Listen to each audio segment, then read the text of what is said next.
The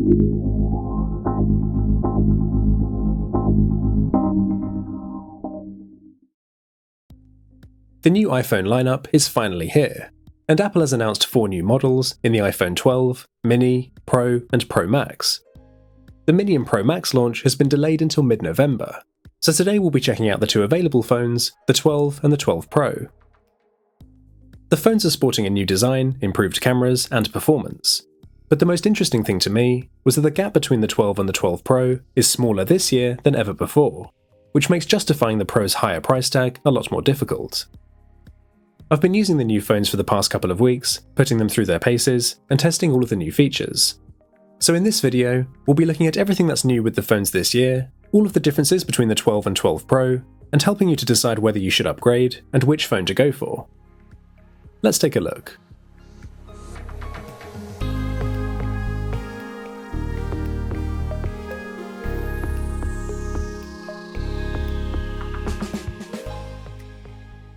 We'll start things off by addressing one of the more obvious and controversial changes with the new phones, and that of course is the fact that Apple has removed the wall adapter and earpods from the box. In what Apple describes as a move to help the environment, iPhones now ship with just the lightning cable, the paperwork, and the phone, and I've discussed why Apple has really done this and the problem this creates in a separate video, which I'll leave linked down below. The video also includes Anker's new charger Nano, a 20-watt USB-C adapter that's cheaper than Apple's charger and can fast charge the new phones at full speed. So definitely check out that video if you want to learn more about this, or if you need to pick up a charger for the phone. But getting into the phone design, I have here 2 of this year's new colours, with the blue iPhone 12 and Pacific Blue 12 Pro. Just like last year's models, the regular 12 has a glossy back, whilst the Pro model has a frosted glass texture, which I think not only looks better, but feels a lot nicer too. The 12 quickly accumulates fingerprints and can feel quite oily. Apple has finally given us the iPhone 5S redesign that many of us have been asking for years, including flat sides and completely flat front and back panels. I have to say that this design looks really good. I think the Pacific Blue 12 Pro is one of the best looking phones we've seen all year. The regular 12 in this blue colour can sometimes look a bit cheap and plasticky compared to the Pro, and in some lighting conditions, quite different from the photos on Apple's website. But the Pro is much more true to life and definitely looks and feels like a more premium device. Part of this is due to its higher weight, and though these 2 phones have exactly the same dimensions, the Pro is heavier since it's made of stainless steel as opposed to aluminium. Usually, I much prefer the stainless steel frame, especially since this is rare to find in smartphones. But now that the sides are completely flat, the way that the light reflects off of them highlights smudges and fingerprints much more clearly, so you'll quickly spoil this otherwise beautiful, colour-matching glossy frame. And I actually think the matte textured frame on the regular iPhone 12 looks nicer. The main reason I prefer the steel frame though is because of its higher scratch resistance, so the 12 Pro is still the more durable phone of the 2. But speaking of durability, one of the biggest upgrades this year is the new ceramic shield display. Apple have introduced ceramic crystals into the glass displays to greatly improve toughness, and drop tests so far are showing pretty impressive performance. They're using the same ion exchange process for the front and back glass, so the scratch resistance will likely be pretty similar to last year. But drop performance has been greatly improved, so the displays are now much more resistant to breaking. I expect a lot of the increased resilience is due to the new flat screen design, but the net result of the new display is 4 times better drop performance compared to last year. Once again, Apple are claiming the toughest glass in any smartphone, which has always been hard to really validate, but Apple's argument this year is pretty strong. They further improved durability by increasing the water resistance to an industry-leading depth of 6 meters for 30 minutes. The regular 12 gets the same high rating as the Pro model, and both are big improvements from last year, as well as extensive leads over the competition. So with the new water resistance, ceramic shield displays, and especially with the Pro's steel frame, I would expect the iPhones to be 2 of, if not the, most durable flagship smartphones available. I think the overall design change is really impressive, especially with how much thinner the phones are. The 12 Pro is very similar in size and weight to the 11 Pro, but the screen has grown 0.3 inches, whilst the iPhone 12 is considerably smaller and lighter than the 11, but has maintained the big screen size of last year. I like that the 12 and 12 Pro are the same size, since now people can decide between the phones based on other factors, and not have this be a limitation. There's something quite satisfying about gripping the new flat-sided phones too, but I have to admit that this isn't quite as comfortable as the curved edges from last year's phones, so this is perhaps more of an aesthetic rather than ergonomic improvement. But I think my biggest disappointment with the phones this year is that the display appearance hasn't really changed at all. For the 4th year in a row now, we still have the big notch obstructing the screen, and the iPhone is definitely falling behind the competition when it comes to modern-looking displays. The bezels are supposed to have shrunk slightly from last year too, especially compared to the iPhone 11, and though I can see a slight difference, they still struck me as being pretty thick, again, especially compared to the competition. Now, I understand that the notch is a consequence of Face ID, something no other smartphone has, and what I still think is the best and most convenient unlock system on a phone. But the heavy price of having such an obtrusive notch is really hard to accept now. And of course, there's also an argument against Face ID at the moment, given how many people having to use their phones whilst wearing a mask. Obviously, this affects different countries to different extents, so the fact you can't unlock the phone whilst wearing a mask may not inconvenience you at all. But I do wish Apple had made some attempt to address this problem, and more specifically, I really wish that they'd added Touch ID into the power button, just as they have with the new iPad Air.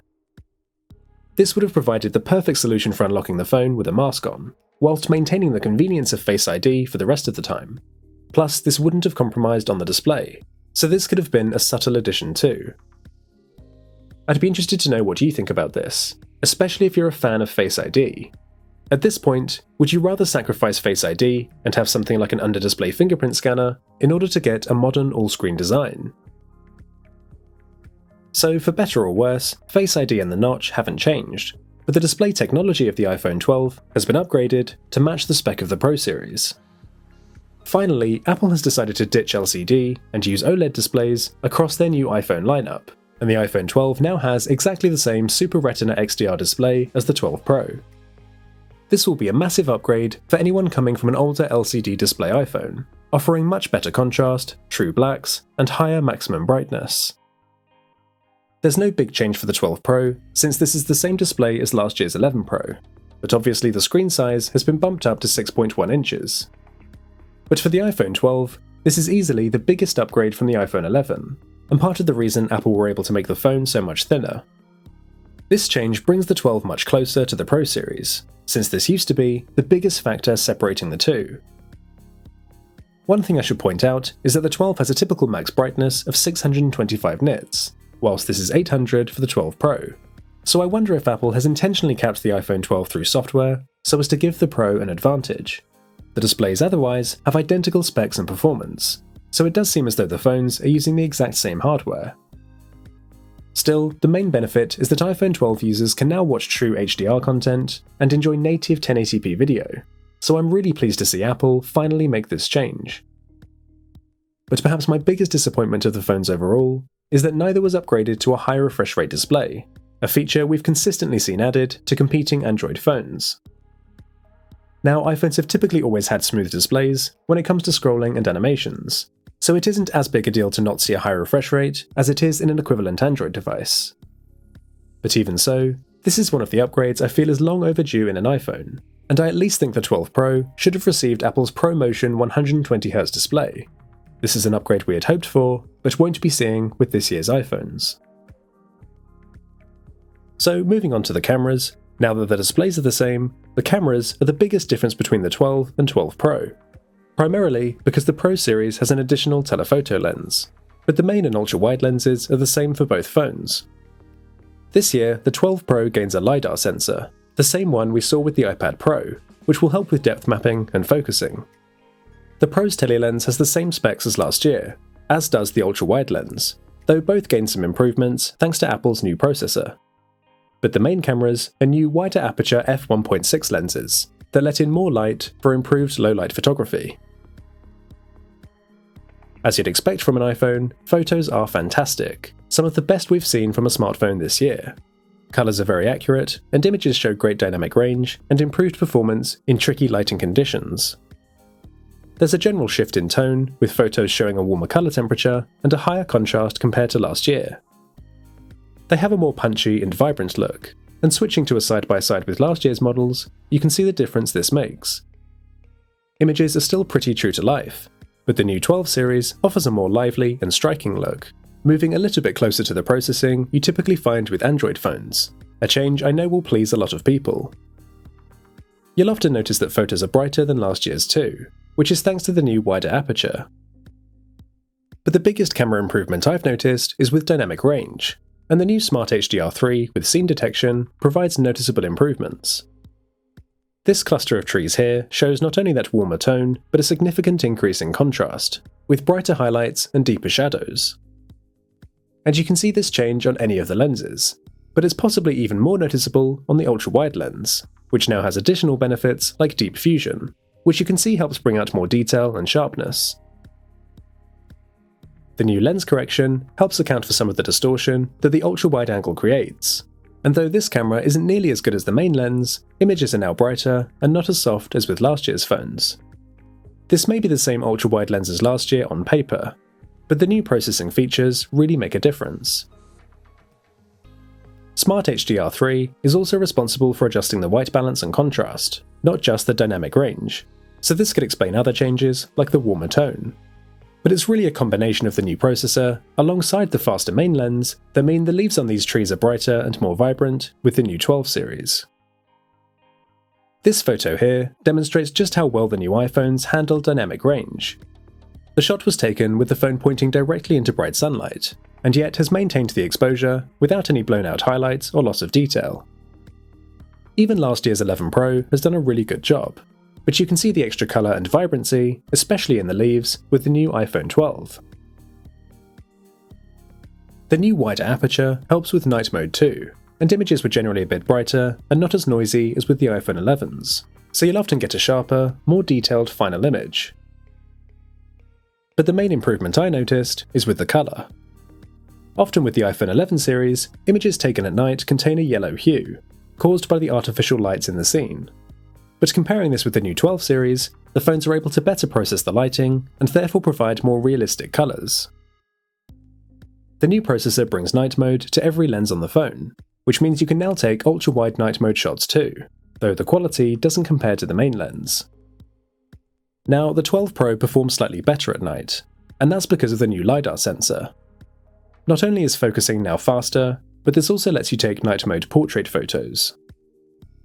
You can see the drastic difference in brightness, but looking more closely, you can also see that the 11 Pro has struggled with the cutout, so this highlights the benefit of the 12 Pro's LiDAR depth mapping. Night mode portraits are restricted to the main lens, but even on the tele lens, without the increased brightness, the 12 Pro benefits from an improved portrait effect. Still, most people won't be taking portrait shots in extremely dark conditions. But even in daylight, the 12 series benefits from having less noise, more contrast, and also that warmer colour temperature, which tends to suit skin tones. There's not a big change with the overall portrait effect, but I usually found the 12 did a better job with the more tricky, intricate areas. And if I now show you the 12 Pro side by side with the 12, this did a better job still. So perhaps that's the LiDAR sensor coming into effect. A bigger benefit of the Pro model is its telephoto lens, which lets you take portrait shots with a more appropriate 50mm focal length lens, which is generally preferred for portraits. These photos are actually taken from the same distance, so the regular 12, with just the main and ultra-wide lenses, isn't quite as versatile as the Pro model. This extra versatility extends beyond portrait mode too, and the Pro model has an optical zoom range of 4x and a maximum digital zoom of 10x. With no telephoto lens, the regular 12 has only half this range, and the quality that the optical zoom adds to the Pro's image is pretty clear to see. So as I said before, the Pro's telephoto lens remains the biggest factor separating the camera from the regular iPhone 12. To be honest, I really hoped we'd see a bigger improvement with the Pro's optical zoom range, since this is the same as last year, and falling far behind what some Android phones are now capable of. The iPhone 12 Pro Max actually has an even better telephoto lens, but I'll be getting into this fully in my detailed comparison with the 12 Pro coming very soon. As you'd expect, the phones perform extremely well when it comes to video, and Apple has maintained its lead over the competition. This handheld walking shot shows the smoothness and stability, and if you compare this to last year, there's not a big change with the 4K video, but you can see the slightly warmer colour temperature. Nighttime video is now much better thanks to the new wider aperture, so the resulting image is brighter, more detailed, and doesn't suffer as much with noise. Thanks to the new processor, you can now take night mode time-lapses too, on both the front and rear cameras. It's not a feature most people will use, but does help to make the phones more capable in low-light situations. But this year, Apple took a big step forward by bringing Dolby Vision HDR recording to the phones. Currently, these are the only cameras, that's cameras not smartphones, that can shoot in 10-bit Dolby Vision, and that's at 4K resolution too. Only the 12 Pro supports Dolby Vision at 60 frames per second, whilst the regular 12 supports up to 30 FPS, so that's the only difference between them. With Dolby Vision HDR, the brightest parts of the image are much brighter, there's more detail, and also more colours. I actually can't show you just how good this looks in this video, since YouTube doesn't yet support the format. But even here side by side with the non-HDR video, hopefully you can see the difference, and in person, it really is stunning. We've seen other phones able to record in HDR before, but only the HDR10 and 10 Plus formats, and often with mixed results. This is the first time we're seeing the higher quality Dolby Vision format, and the fact that these phones can record, play back, and even edit this footage is pretty incredible. So with this new addition, the iPhone 12s are by far the best smartphones for recording video. It's not just the rear cameras that have seen improvements, and though the selfie cameras have the same specs on paper as last year, they too are granted new features thanks to Apple's new processor. These include Smart HDR3, lens correction, and even deep fusion. You can see the effect of the higher quality image processing compared to last year. The new phones offer brighter and warmer images that don't suffer as much with noise. If I crop in here, you can even see the effect of deep fusion bringing out finer detail in the fibres of this coat, so the camera improvements were actually better than I expected. Switching over to portrait mode, I found the 12 series tended to keep more of the subject in focus in auto mode, although you can obviously change the depth of field manually on both phones. The main differences though are slightly more detailed, less noisy, but warmer images with the new phones, which again is good for selfies since this complements skin tones. Another feature granted by the new processor is night mode on the selfie camera. These photos here were taken in the normal selfie mode, to give you an idea of how dark it was, so admittedly, I was pushing the camera to the limit. But this is the result of the iPhone 12's night mode, which you can clearly see is a pretty terrible photo. The photos are often blurred, since you're trying to take a long exposure on a non-stationary and very close-up subject. Plus, the image processing creates this weird sort of oil painting-like effect, which is very unflattering. By comparison, this photo on the left was taken using the front-facing flash, which clearly produces a much better photo. So what I learned from using this myself was that you still need a good amount of light, and possibly a tripod, to get decent results. Front-facing video is still very good, and maxes out at 4K resolution and 60 frames per second. Compared to last year, the video is much brighter, and well exposed even on this very overcast day, and this is thanks to the new image signal processor. You can even record in Dolby Vision on the selfie camera too, though this is capped at 30 frames per second for both new phones, so there's no difference in the selfie cameras between the 12 and 12 Pro.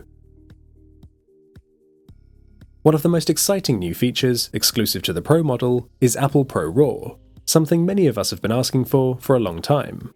But sadly, this feature is currently unavailable, so stay tuned to the channel for a full review of this when it comes out, along with all of the extra camera features that come with the iPhone 12 Pro Max. Moving on now to performance, we've already discussed some of the powerful new camera features, like Smart HDR3 and Dolby Vision recording, and this is thanks to Apple's new processor, the A14 Bionic chip. This is the first ever 5nm processor in a smartphone, and just like the A13 that came before it, is the fastest processor on the market. Most of this fancy jargon doesn't mean a lot. What's more important is how this compares to last year, and how these numbers translate into real-world performance.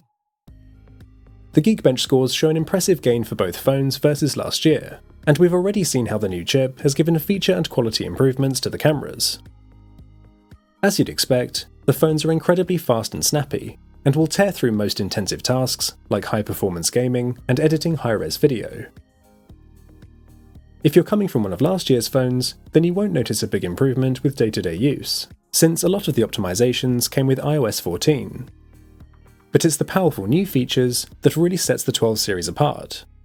Having a device that can encode 10-bit 4K Dolby Vision as you shoot it, that can edit this footage on the device itself, and still fit comfortably inside your pocket is pretty remarkable, and I can't imagine any other phones coming close to this level of performance anytime soon.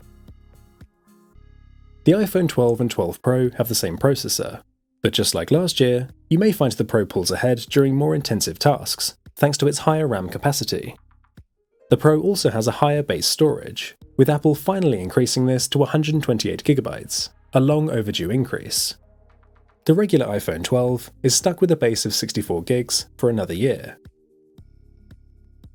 One of the headline-grabbing new features is support for 5G, and I can understand why Apple made such a big deal of this in their keynote, since these phones will eventually deliver the benefits of 5G to the masses. 5G has the potential to offer lightning-fast download speeds, and it's good to see Apple future-proofing their devices by adding support for it. But right now, this really isn't anything to get excited about, since the infrastructure for 5G just isn't there yet. The super-fast 5G that's got everyone excited is still only available on a select few roads in a select few cities of a select few countries. In fact, only the US models have the millimeter wave antennas built into the phones, indicated by a little groove below the power button. The international models like this one here don't have this, so the rest of the world won't be able to access the crazy fast 5G speeds anyway. There are slower bands of 5G that are becoming more widespread, but even then, only in certain places, and the speeds here are often only just above some 4G speeds you can get today. The truth is that 5G still isn't ready yet, and it's not a reason you should specifically buy an iPhone 12 or 12 Pro for. But if you're buying your phone with a plan to keep it for 4 or 5 years, the addition of 5G to the new phones may be an important factor. A big focus of these phones has been power and speed, and with the new processor, 5G, and also returning features like the U1 chip and Wi-Fi 6, the new iPhones are extremely fast and capable devices. But it's not just speed that the A14 chip brings, it's also efficiency, and this was necessary for Apple to maintain great battery life, especially since the batteries are actually smaller than last year. The batteries are the same for both phones, and Apple are claiming you'll get around 17 hours of video playback, the same as the iPhone 11, but an hour less than the 11 Pro. I've personally been getting a solid day's use from both phones, with an average screen-on time of about 9 hours, dropping to around 7 under heavy use. But it does feel as though I'm not getting quite as much as I did with last year's models, so bear this in mind if you're thinking of upgrading. The fast charging has now been upgraded to 20 watts, and you can get around 50% charge in just 25 minutes. The total charging time is improved for the iPhone 12, but pretty similar for the Pro model. Just remember that you'll need to buy a fast charger separately, since Apple no longer include these with the phones. But the most exciting change to the battery is the introduction, or perhaps reintroduction, of MagSafe. The old fan favourite feature makes its return for wireless charging, with Apple offering a little puck-like charger that magnetically snaps onto the back of the new phones. This can even work through some compatible cases, and since there are magnets inside the phones, this opens up other accessory possibilities like attaching wallets or mounting your phone magnetically to a dock inside a car. Snapping on the charger is really satisfying, and the magnets are pretty strong too, so Apple have finally solved the problem of not being able to use your phone whilst it's wirelessly charging. The charging speed is better than for other wireless chargers too, but is still pretty slow by today's standards, taking around 3 hours to fully charge the phones. The MagSafe charger is compatible with other Qi wireless charging devices too, including older iPhones. You just can't use the cool magnets, and the charging speed becomes even slower. Annoyingly, the cable is molded so you can't swap this out, and you need to use Apple's 20-watt USB-C adapter to get the fastest charging speed. So I wouldn't buy this for your older iPhones, or anything other than the new 12 series. MagSafe is clearly the first step in Apple's transition to a completely portless phone, and it's annoying that this is yet another accessory we'll have to pay extra for. But the charger is pretty convenient and works very well, so I'd recommend picking one up for your new iPhone. And that's everything that's new with this year's phones. and the only questions that remain are which phone to get and whether you should upgrade. The Pro maintains the price of last year, whilst the regular 12 has increased by $100, which makes sense given how much closer the phone now is to the Pro model. As crazily expensive as these phones are, I think the price tags are fairly reasonable, especially now that expensive new components like 5G have been added. Of course, Apple have made their savings back by taking away the earpods and wall adapters, and I made my true thoughts about this pretty clear in a separate video. Since the gap between the phones is so small, for the vast majority of people, you're really at no big disadvantage to go for the cheaper iPhone 12. In the Pro's defense, it easily wins for design, and the frosted back glass alone is a pretty compelling reason to spend extra for it, although the more durable steel frame is perhaps the more sensible reason. The larger RAM and storage options will make the Pro a no-brainer for those who'll take lots of photos or edit 4K footage, especially if you'll be shooting in the new Dolby Vision format, which the Pro lets you do in 60 frames per second. But otherwise, it's really just that telephoto lens and LiDAR separating the Pro from the regular 12. And speaking as someone who rarely uses this lens, I just don't think this is enough to justify the $200 jump up in price.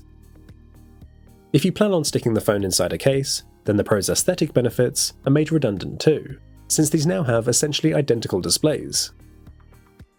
If you're tempted by the Pro because you really want the very best from your iPhone, then you'll probably want to consider the Pro Max instead, since this has a superior camera system, so you might want to hold fire for my full Pro Max comparison coming soon.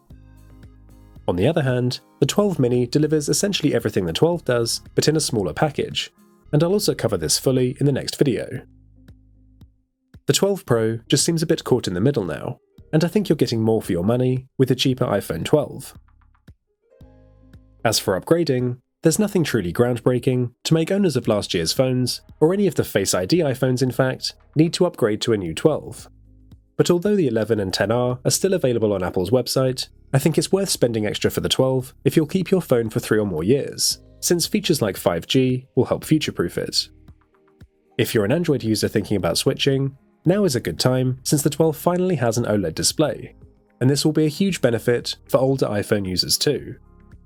If you have any specific questions about upgrading, then do leave a comment and I'll do my best to help you out. So there we have it, 2 fantastic new smartphones, albeit with mostly unsurprising upgrades.